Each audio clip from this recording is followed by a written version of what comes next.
Welcome to the Leadership Launchpad Project. I'm Rob Kalvarowski, and wearing her motorcycle jacket. My co-host Susan Hobson's here today. This Susan, is a blazer. Where did you get motorcycle jacket It looks from? like it's leather from here. Oh, I see what you're talking about now. I'm excellent, as you can tell. I am high flying. I'm so excited for our guest today. So let's get this party started, shall we? Let's get rolling. And obviously we have to start off with a quote. And I have a good one here from Anita Borg. And I'm sure both of you will be really interested in this. And she says, leaders of the future will have to be visionary and able to bring people in. Real communicators. These are the things that women bring to leadership and executive positions. And it's going to be incredibly valuable and incredibly in demand. Whoa, tell us why you picked that quote. It's something that we've been talking about a lot lately, right? Is this element of there's some gender differences, and then we're also getting into those spaces of empowering women and empowering men and really opening up space for both of us to have our own vulnerable locker rooms. And so I felt like we would get that rolling today. Susan, what do you think about it?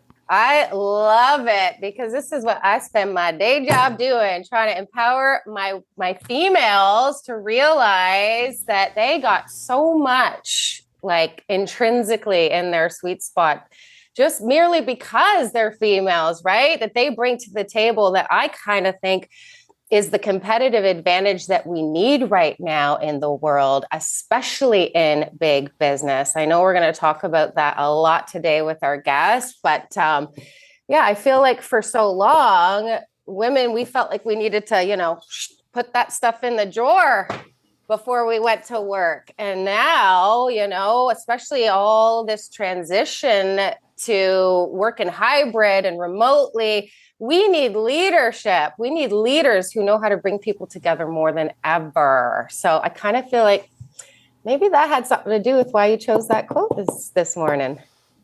It could be. It's also the lack of sleep. Okay. So speaking about that, we have a special guest with us, Karin Volo from Evoloshen. Karin, before we get to your background, what do you think about the quote?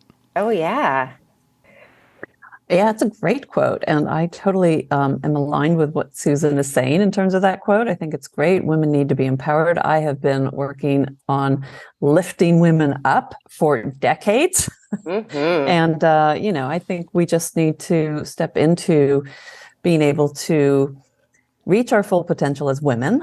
And, but there's issues in terms of finding the right balance and things like that. But I think there's definite room for women to take up more space, especially in the business world. You must be in shape if you're lifting that many women up. If only you knew.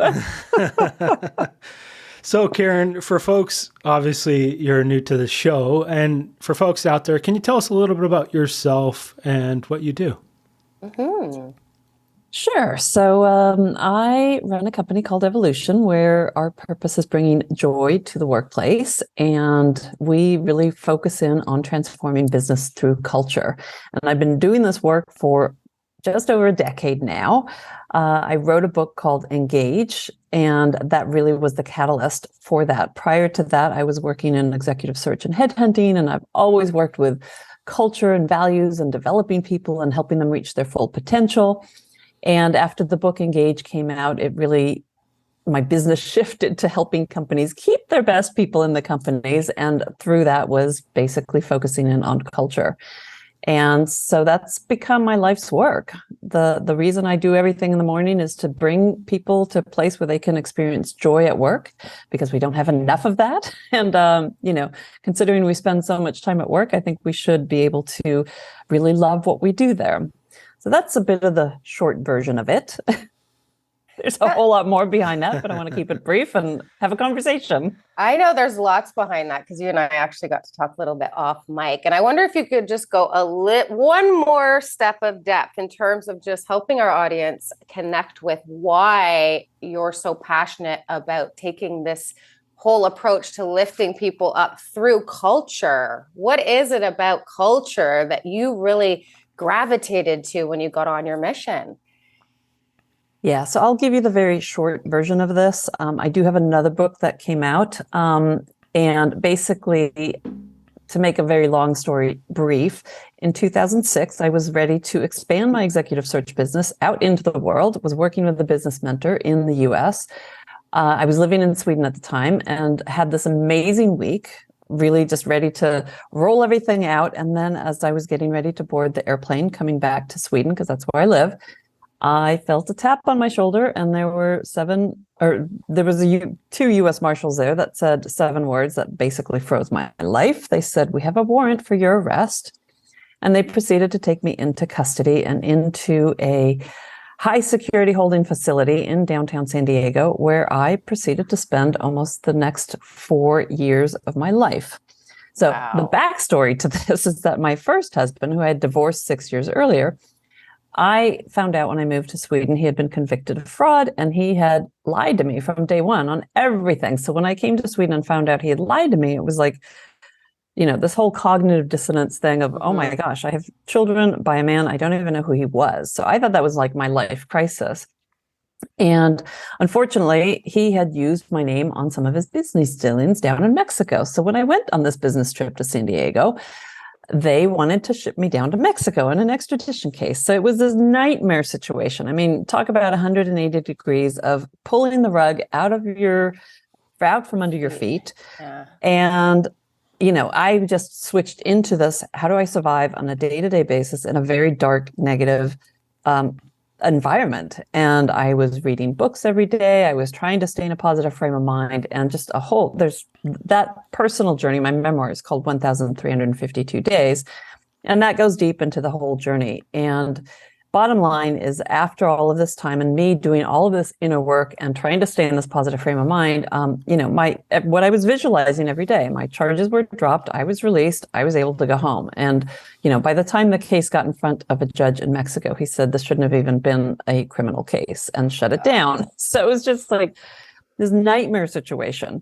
So all of a sudden, 1,352 days later, I'm released, and then eventually made it home. And then I felt like, wow, I went through this whole horrific nightmare situation, and I had to make some purpose out of it. And I made a very deliberate choice not to be bitter or angry. And I wanted to do something that really propelled me forward. And so it took me a little while to figure that one out, to be honest with you. I was 2 years trying to figure out, what am I supposed to do in my life now, and trying to figure out my purpose. I was doing more of this inner work and figured out that, I'm supposed to serve in the corporate world, and ended up writing this book, Engage, where I looked at companies that were doing really well and had fabulous cultures. And it led to me speaking. It led to me developing a certification training. It led to me working with leaders and companies in terms of trust. And all of that is everything that's weaved into this is a lot of the things that I learned during those 4 years, because it's about freeing yourself, freeing your mind, reaching your best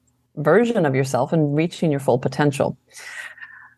It's way more complicated than that, but we have limited time. So I'm trying to give you the very short version of it. But that really is, what drives me, because I know that this stuff works. I know how powerful it is. And I know that, I can impact people in that way. And I see it. We've had people in, over 30, 40 countries taking trainings over the years now. And I always get, feedback like, wow, this was really impactful and powerful. And, when people hear my personal story, like all of a sudden they sit up and like, oh my gosh, I've got to listen to this person. What does she have to say? And that's pretty much why I share the story pretty openly, because, on some level, we all have limits to ourselves in some way. I mean, some people even have said to me, like, their job feels like, they're in prison there and they hate it and all of these things. And it's like, you can kind of take the correlation there.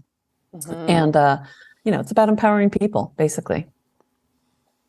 I love this. Oh my gosh. So many questions, Karin. Okay. I'm going to prioritize. Here's where I want to start.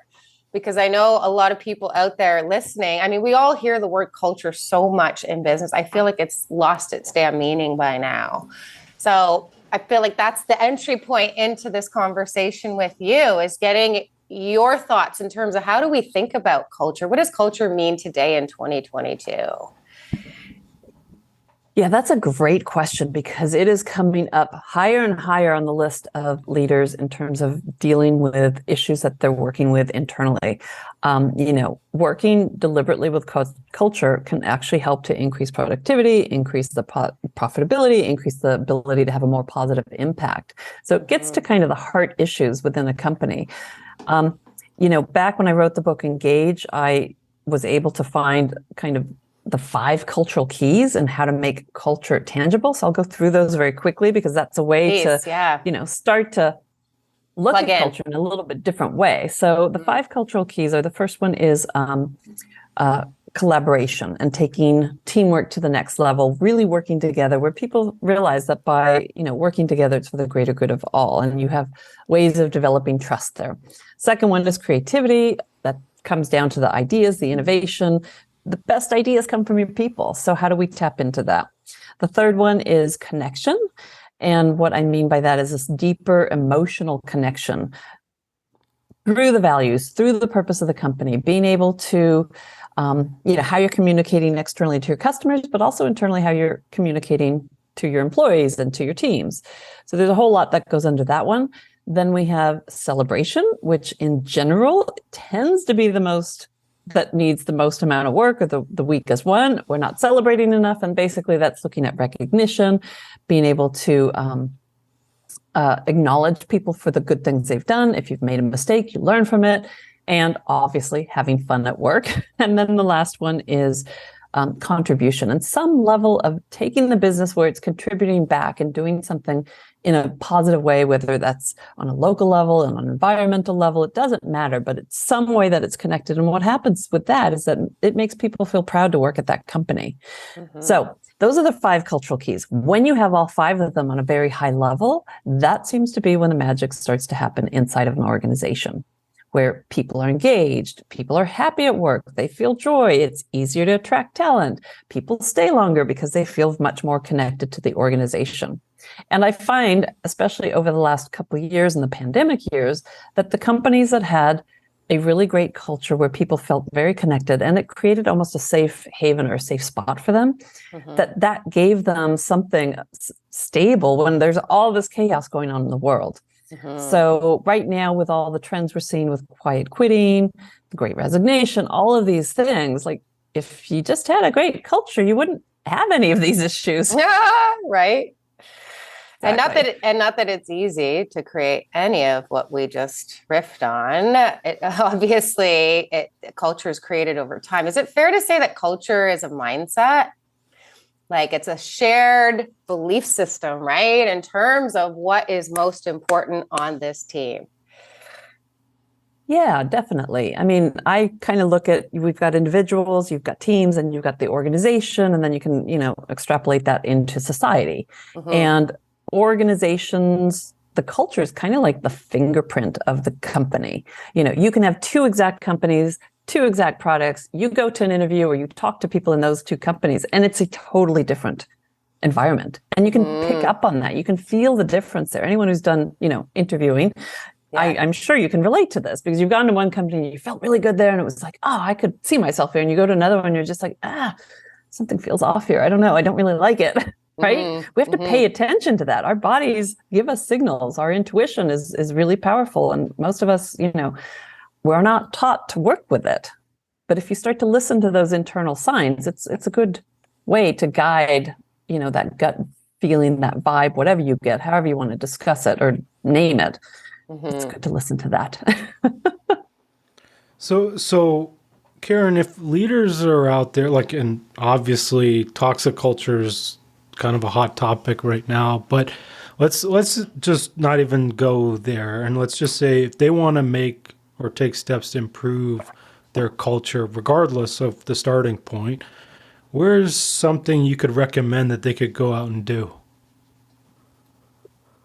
One thing I've definitely learned, and I love to interview very purpose-driven CEOs basically on my podcast, which is called the Amazing Leader Series. But what I've learned in talking to so many of them is that they've gone through a personal journey of self-awareness, basically. And I think that's where leaders need to start, to be aware of, what kind of an impact do you have with the people that you're working with? Are you someone that's inspiring them? Are you inspiring trust? Are you moving people forward with the vision of how you're able to describe where you want to take people? And so I think really when it comes to leadership, we need to start with our own personal self-awareness first before anything else. And then from there, understanding that, you're in a position where you can really impact a lot of people in a really positive or negative way. And how do you make that a very positive experience? And it comes down to caring about people, genuinely caring about people. When you do that, people are going to be more loyal. They're going to be more, engaged and want to over deliver. I mean, the whole quiet quitting thing now is I don't want to over deliver on anything. I want to sit back and just do my job, which doing your job is great, but they're not inspired, and when you find a leader that really inspires you and you want to do good work for that person, it makes a huge difference, not just on the team, but also organizationally. So I think leaders need to really focus in on the self-awareness. How do they build the high levels of trust, and how can they inspire others to reach their full potential at work? And it's funny because organizational psychologist Dr. Tasha Eurich did a study, and 95% of people think they're self-aware. So yeah. Everyone out there is Like going, drivers. I'm already self-aware. Yeah. But actually, in actuality, only 12 to 15% of people actually are. Mm-hmm. So there's that roughly an 80% gap of folks who think they are but aren't. Mm-hmm. And so that's where the work starts, folks. Yeah. And if you really notice, it's an awareness in and around how we're feeling that we're talking about most, right? In this whole conversation, we're talking about how the leader needs to make sure that his people are feeling inspired. The leader needs to make sure that his people trust him or her, right? Even just in terms of some of what we're talking about in and around engagement, with the quiet quitting thing, I think there's a reason that people are sitting back and coasting a little bit, right? And that is largely because of how that culture makes them feel. And so one of the feelings I know that you talk about a lot in your work is joy. And whenever I drop the joy word into the context of coaching with my leaders, I often will get that eye roll or that confused look. So can you just help our audience plug into why joy? Why do you work on joy as one of those feelings that leaders need to make sure their people are feeling to have such an engaging, rich cultural experience? What a great question. So joy for me, let me start by defining it. Yeah. This has basically become as a theme in my life. But joy for me is happiness infused with love. And for me, love is living on vibrant energy, or if we want to take it into the corporate world, living our values every day, right? Yeah. And I talk about love in the workplace because bottom line is, and as leaders, don't you want your employees to love what they're doing? Because guess what? If they do, they're going to be happier. They're going to be more productive. They're going to be, feeling much better at work. It's going to improve their health and well-being. And stress is actually the number one cause of disease. And the number one cause of stress is often the workplace or your jobs. So when you have joy at work, and that's not to mean we're not going to have any stress at all. Of course, we're going to have some stress. We always do, right? But when you have joy, you feel like you're reaching your full potential. You are fulfilling what you were meant to be doing. And basically, it just has this ripple effect. And when you go home after a day of work and you've done things you love to do, guess what? You're a better parent. You're a better spouse. It has an impact into society. So one of the things I absolutely love, Dr. Paul Zak, he's a neuroeconomist. He's written a book called The Trust Factor. And in that book, he had 3 words, which was the formula for joy and how to work with a company. And when I read this, I'm like, oh my gosh, Paul, you have summed up my life's work in 3 words. And he basically said, joy is equal to purpose plus trust. and that we can use purpose and trust as levers inside of the organization to create more joy. And what's fun is that over the last, I'd say last decade especially, a lot of these softer sides of business like culture, purpose, trust, engagement, all of these things, there's so much research behind it. We can actually show how it impacts the bottom line of an organization. So it used to be that you'd get the eye rolls and the woo-woo and the, oh my gosh, here we go, the fluffy side of business. But the reality is that we can make it tangible and measurable. And then when you start having that type of a dialogue, like using the 5 cultural keys to say, let's define culture and what kind of an impact is that having on your bottom line? And, there's so much research out there. Then we start to get attention and realize, okay, yeah, we can work with this because it is going to make a difference in our organization. I think it's Brene Brown that talks about joy coming from human connection. Am I correct on that? Right. And it's so in line with what we're talking about, is absolutely requisite in a culture. If you're looking to engage your people, right, and sustain your people, it's like we're human beings. This is why Rob and I are on this mission, right, to bring this heart-centric, human-centric leadership to big business, right? Because as it turns out, that is how you create trust, psychological safety, and then the highest performing team statistically on the planet. So it's not so trite after all, folks. Exactly. Like, Brene Brown is one of the foremost researchers on this in the whole world. And she's statistically proven that, right? Is like the teams that actually experience joy with one another are the teams that are able to create the biggest impact. Absolutely. And, I would say that we had a seismic shift, is how I like to refer to it, with the pandemic years. And McKinsey came out with some studies about this, basically showing how a lot of these traits and behaviors rose up to the top, like caring about your people, creating trust, all of these things that we've been talking about are the new ways of being a really strong leader. And so, it requires good listening, it requires empathy, it requires understanding, wanting and having a desire to develop your people. And what's interesting is we're starting to see a shift slowly but surely in terms of the languaging that we use. So we have a very financially based languaging that we use. Human resources, right?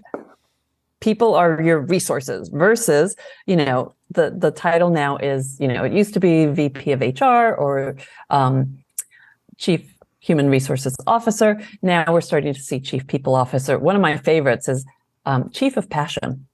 I like that. That is good. I've only seen it once, and that was a while ago. But that company had an amazing, or still has an amazing culture inside. But we're changing the dynamics by the words that we use, and I think that's so powerful.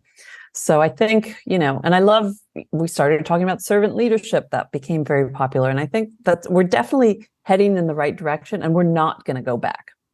Amen, sister. Yeah. we better not, right? I feel like no, we won't. Gosh, if we don't capitalize it's almost like we're seeing a divide right now between the very purpose-driven companies that are doing good, using business as a force of good, have great cultures, versus the more toxic ones. And the toxic ones, they're having a really hard time trying to attract talent. People are leaving in droves. They don't want to be there. So they're not going to reach their objectives. Whereas the other ones, they have a great culture. It's like a beacon out there, like a lighthouse, like, oh, we have a great culture and people are attracted to it. And so they don't have issues with recruiting the right people. They have the opposite. There's too many applicants for those companies because so many people want to work there. Yeah, so we're definitely going to see this great big divide. And I think it's just going to last. And I think what's going to happen is that the toxic environments, they're going to fall to the wayside. Their business is not going to be sustainable. Whereas these others, they're going to thrive and grow, and people are going to, continue to be attracted and want to be a part of whatever journey that they're on. And so, Karin, I want to ask this because I think it's funny, but it's also like a lot of folks out there, like they're in a job and it's like accounting, or I used to work in engineering, or it's IT, or it's something that isn't the most riveting, joyful kind of work. How do they find joy in what they do? So there's an interesting question because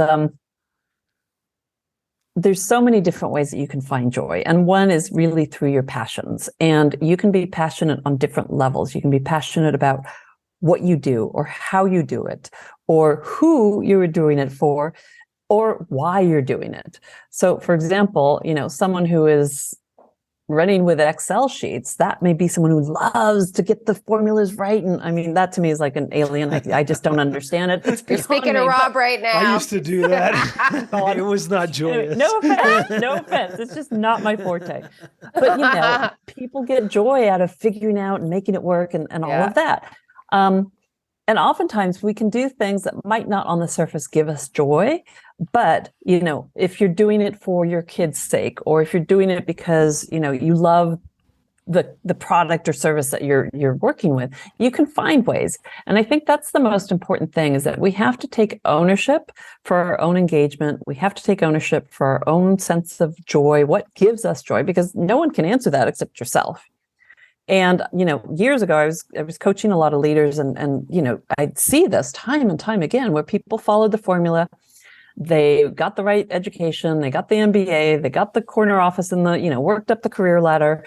They had on the outside everything that made them feel like I'm successful, and they were miserable inside and they didn't know why. And it was because they had lost touch with what they loved to do, and they had lost touch with what their passions were. And so we'd slowly try and figure out, well, what did you love to do as a kid? Or, sometimes it was just a matter of, I used to play guitar and I really miss it. Well, start playing guitar. And then they'd start having this feeling of like, oh, even if it was a hobby, oftentimes your passions can just be your hobbies, and you fill your life with that gives you energy. But if you can kind of combine that with some of the things you do at work or who you work with, if you're passionate about your team members or your coworkers, then that can be a way that you can give. Those situations can give you energy. You have to be aware of what gives you energy and what drains your energy, because that's going to give you the balance of, if you're coming out of a meeting and you feel totally drained or have a headache or whatever, it's like, pay attention to that. Yeah, or if you come out inspired and very energetic and you feel like, oh, let's go get it. A whole different feeling there. So it comes back round circle to that, self-awareness again. And the feelings, I was going to say, there it is again, the through line, right? It's like, and I always laugh when I would say, talk about emotions in the context of the work that I'm doing with leaders in the chair, right? Coaching them and talking about emotions, and them not wanting to talk about the emotions or not wanting to practice the awareness of the emotions, right? And it's like, hello, everything that we're saying today is emotionally driven. It's the emotions that people care most about in terms of what creates the quality of life that they're enjoying, right? Or the quality of their work that they're enjoying. And so I'm so happy that you're reinforcing that really is the key, right? It's like being aware of how your work makes you feel, how your leader makes you feel, how your culture makes you feel. I have a question while you're in house. I want to make sure I get your 2 cents on this, because we've seen a huge adaptation over the pandemic. We've got more companies working remotely than we've ever had probably in our history, right? So how does that impact culture, or how have you seen it impacting culture? What are your thoughts on this? With the remote working. Yeah, because I kind of feel like my leaders were like, okay, I get culture in the context of an office, like Google, they have like the yoga rooms, the meditation rooms, they have like the 5-star catering for lunch and dinner, and like the coffee baristas on every floor. Like they get it in the context of being with each other in a physical space. But what does culture look like for people like us, right? Rob and I just met for the first time in May, and we've been working together on this mission for 3 years. So, wow. Yeah, which speaks largely to the fact that obviously we know a little bit of something about how to create that type of culture remotely. But what are your thoughts in terms of the companies out there that are really able to make that adaptation and are still able to maintain really amazing cultures? So everything you just listed are all external things, the yoga mats and the baristas and the, meditation rooms. And that's great. that does not make the culture. So what is it that makes the culture? It's that connection again, right? And that deeper emotional connection. So it is more challenging to have a virtual team or everyone working remotely. And I find so many companies right now really struggling to find the right balance. And, how do we bring people into the office? But, do we force them, or, what do we need to do? And, I think we're going to eventually see that settling down. Some companies are going to have people coming into the office, and others are going to be, you can work wherever you want. And people are going to be attracted to that culture, basically. But to have an online or a virtual hybrid type of working culture, then it comes down to not the external stuff, but the internal stuff, the values, the purpose. If you've got a great purpose, people are going to be attracted to that and want to be a part of that. Look at the two of you working for so many years because you're purpose driven and you really want to impact people. So that's been the glue, the bond that's kept you going, right? And those are the things that I think we can really start to enhance. And then the thing is, it comes back to me always about caring. Trust is actually a result from caring about people.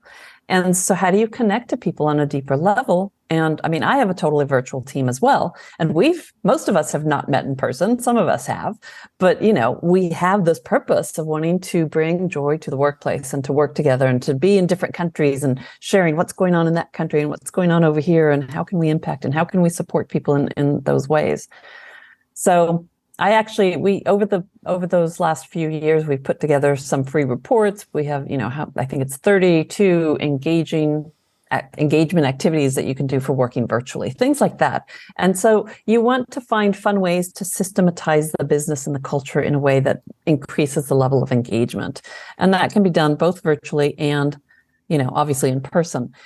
The one thing I do want to say when it comes to, if you are running a fully virtual team, do try and come together at some point physically. And even if there's resistance, what I find time and time again is that when people meet face to face, as much as this virtual stuff is great, it's that looking into each other's eye to eye, into each other's, face to face connection. Because there's something about that happens being physically in the same space energetically that inspires us and it brings us closer. So and I've seen this time and time again where people are like, oh, I really don't want to go in. And then they go in and they meet people like, oh, that was so much fun. And as human beings, we have a natural need to want to connect to others. And so we can't ignore that, and I just want to emphasize that. Again, it's, do the internal stuff that's going to motivate people and attract people and want them to stay with your organization. But don't discount too much the in-person stuff as well. You want to make it fun and attractive and have people want to come in to do the in-person stuff as much as you can. You think it's requisite? I've had this debate with a couple of the leaders who are kind of on the fence in terms of which way they're going to go. And some of these leaders that I'm talking to about this topic are saying, we have to come back to the office, even if it's just for 1 or 2 days a week. I need my people together, the nature of our work, collaboration, brainstorming, problem solving. Like there's this belief system that I'm calibrating that can only happen when we're actually face to face. Do you believe that that's true? Or do you think it's enough for these companies are coming together like 4 times a year? That's some of the model that I see that's working the best. These 4 Unite weeks, these significant touch points that they all come together on site at the same time for. I don't think we can give a blanket statement or answer on that because every company is unique and different, and it depends on the services you're offering, what you're having to do. And the type of culture that people actually want to develop. So again, we come back to here's the thing. You don't want to force people because that's just going to say, okay, I'm out of here. Goodbye. Right. So you want to make it attractive. So if you as a leader want to have people and you really feel like I need people around me, I need to physically see you, and then make it attractive for people to come in and work together. And the one thing that you cannot get in the virtual environment is the quick decisions. If you're sitting 2 desks away from somebody and you have a quick question, rather than sending the email, you can just go talk to them and get an answer much faster. Or what happens when you're having the coffee break and talking there. Those things you just generally will not have in the virtual environment. So, it comes to weighing down. I think in general for smaller companies, it's probably easier to have a virtual environment. So it just depends. It really, like I said, it's too hard to give a blanket statement on that. And I think it really comes down to leaders being very deliberate and understanding what is going to work well in their organization or their teams. Hence the debate. Yep. But I don't think we're going to have this conversation forever. I think companies will find the right balance within the next year or two. And then that's just the way that company's going to be. And then whatever they've decided, they will attract the people that, if I need to be in the office because I need people, I'll be going to that company. Or if I want 100% virtual, I love working from home, I don't want to have a commute, yada, yada, yada, they're going to be attracted to those companies. I like that one. But it means we're going to see a lot of turmoil in terms of, employees and where they're sticking around and where they're not. And Karin, like you sort of mentioned it, and that's part of the future, and the other skills around emotional intelligence, self-awareness, empathy, all that stuff. Like, where do you see the future of leadership going? We're definitely shifting, in my opinion, from a, command type of management style to a more inspirational, trusting type of leadership, coaching type of leadership. It's funny because I think it was last year, Gallup came out with some research and they said, we found the silver bullet. Managers need to be coached and coach them once a week or whatever it is. And they're going to be great managers, which, people are leaving companies, not generally for the culture, but because they're not having a good relationship with their direct report, who they report to. And there is a lot of research that, substantiates that. But I definitely see we're going towards a more caring type of leadership model where it requires a bit different skills in terms of empathy, listening, like we've talked about, building the levels of trust. And I can't even tell you how many people have said to me, leaders have said, I have to kind of unlearn everything I learned in my MBA course. It's like, yeah, so telling. they teach you these things down, Exactly. when you're going through the whole educational system. No. So I just think we're definitely shifting towards a more humanistic leadership style where we actually genuinely care about each other, which is a good thing. We happen to concur, right, Rob? This is the whole reason why we started this mission, right? Is we kind of feel like this is when the world needs it more than ever, when the world's going through such adversity and turmoil, and we need each other, and we need to treat each other in all the ways that we have discussed today, right? That actually make our experience of leaving our families and leaving our home meaningful pursuits that we actually look forward to, that actually enrich our lives, that actually fulfill us in some way, shape, or form, dare I say.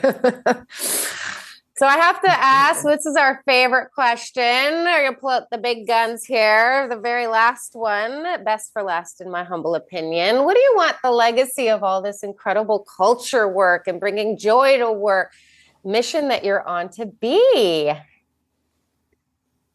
I see just empowering people to reach their full potential, to understand that, yes, it's possible to have work that you do that you love to do and to find that and to really kind of seek that out. And for leaders to create environments where people can thrive and that they, because it's going to have this ripple effect. Like I mentioned earlier, the business is going to do well, you're going to grow, you're going to progress, and it's going to have an impact into our societies as well. And we need that. I mean, humans in general, we are motivated when we're making progress. If we're not making progress, we feel stagnated.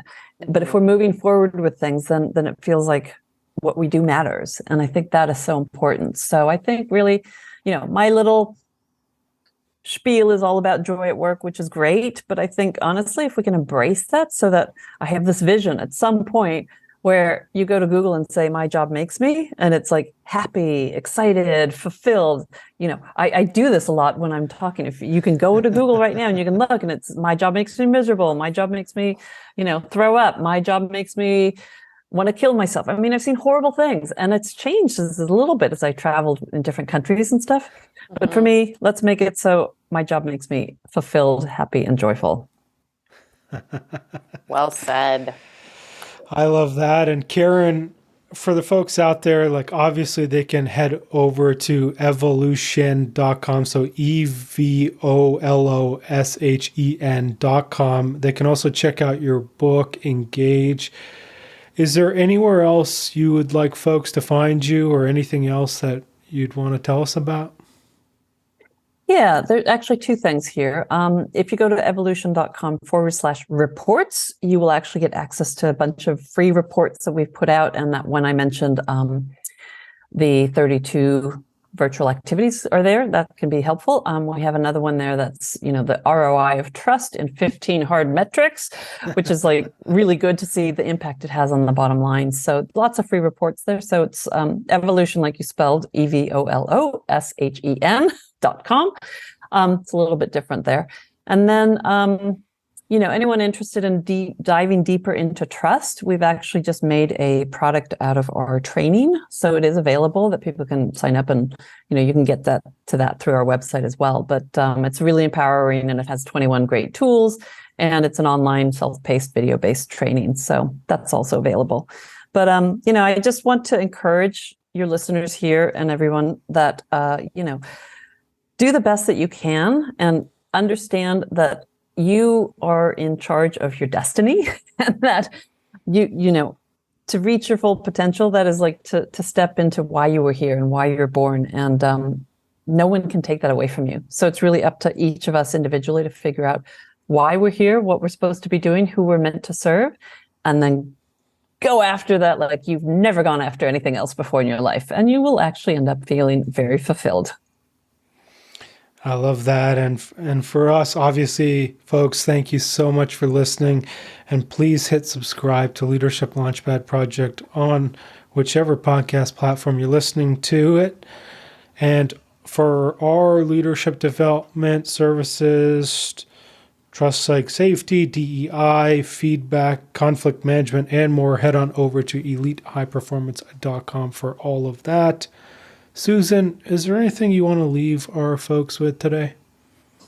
I just feel like this model's carried so much weight today because you came in here inspiring us, right? Bringing so much joy to our work day and our work experience. I kind of feel like we really made a case for how true this really is, right? Like, look how engaged and in flow we all were. I'm just so grateful that you were able to bring this to our audience and share this with them because it's so aligned with the mission that we're here on, the mission that we're on here at the Leadership Launchpad Project. So thank you, Karin, for sharing your joyous brilliance with our audience today. We'll have to have you back again. Thank you so much for having me. I really appreciate the opportunity. And hopefully this gave you all some energy. So pay attention to that. Yeah, exactly. And for me, I actually just hopped over to Google. And so a little research out here, the top results are: my job makes me feel incompetent. My job makes me feel miserable. My job makes me feel anxious. My job makes me angry. My job makes me cry. So those are the top 5. So the most interesting one I've seen is, I think it was in Amsterdam. My job makes me want to, what was it? My job makes me want to throw up or something like that. It's like, okay, you're hungover. That's kind of funny. And so, folks, as Karin mentioned, right, is leadership starts with you. And you can develop the self-awareness, the emotional intelligence, figure out who you are and the spaces that you'll thrive. And you won't feel incompetent or miserable or anxious or angry. And you can craft the life that you want to live. So folks, get out there, do the deeper work. Thank you so much, Karin, for joining us this week. Everyone, thank you so much for listening, and we'll see you all next week. Bye, everyone.